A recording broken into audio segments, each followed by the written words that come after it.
पण मग अगेन लोकांचा असा प्रश्न असेल, की आम्ही झोपून मेडिटेशन करू शकतो का? हां. नाही, झोपून मेडिटेशन होतच नाही. झोपून आपल्याला झोपच लागते.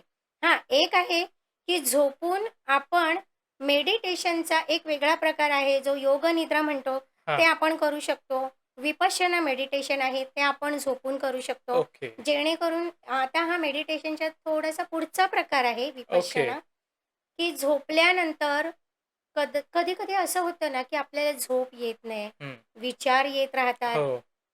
त्यावेळी काय करायचं?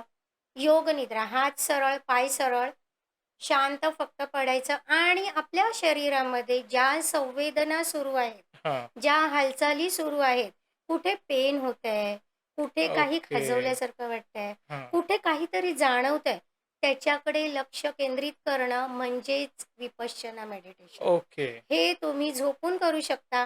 कारण हे करता-करता आपल्याला चांगली झोप येते. ओके. ॲक्चुअली विपश्यना हे सुद्धा बसूनच करायचं असतं. हां. पण जेव्हा आपल्याला झोप येत नाही, तेव्हा हे आपण झोपूनही करू शकतो.